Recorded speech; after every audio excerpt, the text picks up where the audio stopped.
Everyone, आज हम लोग पढ़ेंगे बरदौली सत्याग्रह के बारे में। इससे पहले हम लोग पढ़े थे खेदा सत्याग्रह और अहमदाबाद सत्याग्रह। तो ये जो सत्याग्रह हो रही थी, क्यों हो रही थी, तो इतना दूर तो हम लोग को समझ में आ गया है कि जो कि आवाम के ऊपर टैक्स का इम्पोज बढ़ता जा रहा था और आवाम जो है इसके खिलाफ बगावत कर रही थी, जिसमें क्या है हर जगह पे गांधी जी जाते हैं और उनका आवाम का, किसानों का मदद करते हैं, उनको हेल्प करते हैं। तो ये एक जगह था बरदौली, जो कि गुजरात का रीजन है। वहाँ पे भी जो वहाँ के जो किसान हैं खेती बाड़ी करते थे, फसल उगाते थे और अपनी ज़िंदगी खुशहाली से जीते थे।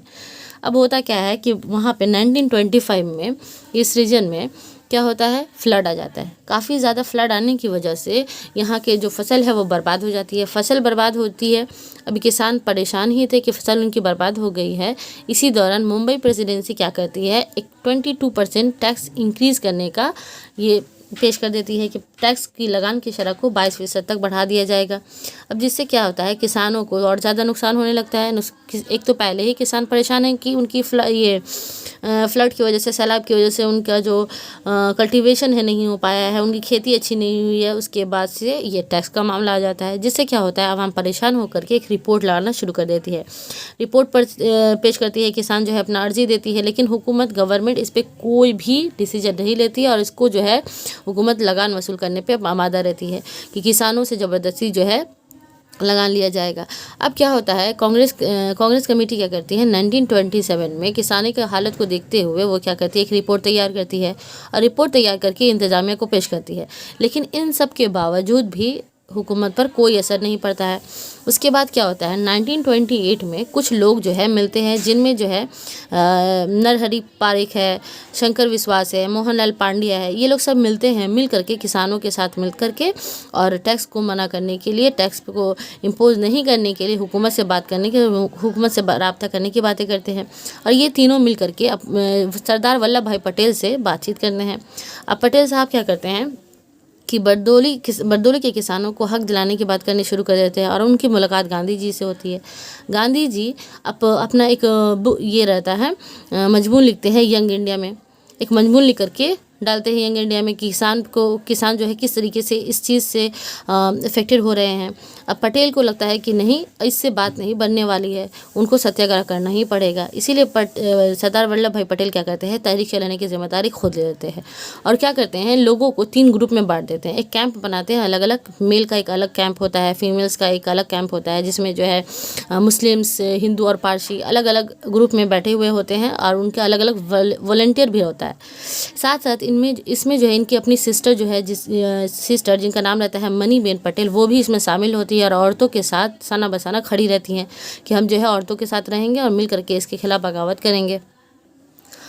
इनमें इनकी जो बहन रहती है, बहन कह दिए, इनकी बेटी रहती है, बेटी मनी बेन पटेल, तो उनके साथ और भी औरतें शामिल रहती है, जैसे मेथू बेन पतीत है, शारदा बेन शाह है, शारदा मेहता है। ये तीनों औरतें जो है ज़्यादा फेमस है। इनके अलावा भी बहुत सारी औरतें जो थी इसमें शामिल रहती हैं। ये तमाम औरतों को गाइडलाइन करने की जिम्मेदारी मनी बेन पटेल की रहती है। अब जो है जितनी औरतें थी इसमें शामिल थी, अब ये देखती हैं कि सरदार जो है पटेल साहब जो है इतने सारी मेहनत कर रहे हैं, आवाम को हक दिलाने की बातें कर रहे हैं। अब वो औरतें क्या करती हैं, वल्लभ भाई को सरदार का खिताब देने लगती हैं। यही होता है, इसी वजह से क्या होता है, इस दिन के बाद से पटेल जी को सरदार वल्लभ भाई पटेल का नाम मिल जाता है। अब ये लोग क्या करते हैं, टैक्स को अदा नहीं करने के लिए मना करते हैं और जो है अपना जो समाजी बाइकआउट का नारा है वो लगाते रहते हैं। और आखिरकार क्या होता है, गवर्नमेंट 1921 में एक कमीशन बुलाती है। कमीशन का नाम रहता है मैक्सवेल ब्रॉनफील्ड। इस कमीशन के द्वारा क्या किया जाता है, किसानों की जो लगान है, लगान की शरह को कम कर दी जाती है, वो 6.03 कम की जाती है। और जो किसान जिनका जो ज़मीन जब्त कर ली गई थी, जिनका ज़मीन जो है ले लिया गया था, उनकी ज़मीनों को भी वापस लौटाया जाता है। इसी वाक़या की वजह से जो है सरदार वल्लभ भाई पटेल को कौमी लीडर की हैसियत भी मिल जाती है और साथ साथ इनको सरदार का लक़ब भी मिल जाता है। तो इस पूरे सत्याग्रह में हम लोग क्या देखें कि पूरे सत्याग्रह में बरदौली एक जगह का नाम है, जो कि गुजरात का रीजन है, जहाँ पे क्या होता है, किसानों के साथ ऐसा वाक़या हो जाता है कि एक सैलाब आ जाती है और सैलाब की वजह से इनके किसानों का जो फसल है बर्बाद हो जाता है। मुंबई प्रेसिडेंसी इन पे शरह को बढ़ा देती है, 22% तक जो है लगान को बढ़ाया दिया जाता है। आवाम जो है, एक तो नुकसान है, आवाम जो इतना टैक्स नहीं दे सकेगी, इसके लिए रिपोर्ट भी पेश किया जाता है, आवाम रिपोर्ट भी देती है, लेकिन कोई सुनवाई नहीं होती है गवर्नमेंट की तरफ से। और आखिर क्या होता है, सरदार वल्लभ भाई पटेल, गांधी जी, सभी बड़े बड़े रहनुमा मिलते हैं, मिल करके इसके खिलाफ बगावत करते हैं। इसमें अच्छी खासी तादाद औरतों की भी शामिल होती है, जिनमें इनकी बेटी मनीबेन पटेल भी शामिल होती है। इनके साथ और भी फीमेल्स होती हैं। वो लोग क्या करती हैं, सरदार वल्लभ भाई को सरदार का लक़ब देती हैं। और इसी के बाद क्या होता है, बहुत सारे नारे लगाए जाते हैं, बाइकआउट किया जाता है, और आखिरकार 1928 में एक कमीशन बुलाई जाती है, जिसको हम लोग मैक्सवेल ब्रॉनफील्ड कमीशन के नाम से जानते हैं, जिसमें क्या किया जाता है, शरह को कम कर दिया जाता है। बस इतना ही है इसमें, और भी बहुत सारी डिटेल्स है, लेकिन हम लोग शॉर्ट में लेके चलेंगे। तो ये हमारा जितना सारा सत्याग्रह था, सत्याग्रह की तहरीक थी क्लास 12 में, ये कंप्लीट हो जाती है। अब हम लोग नेक्स्ट पढ़ेंगे वेस्ट बंगाल में होने वाला फेमाइन के बारे में।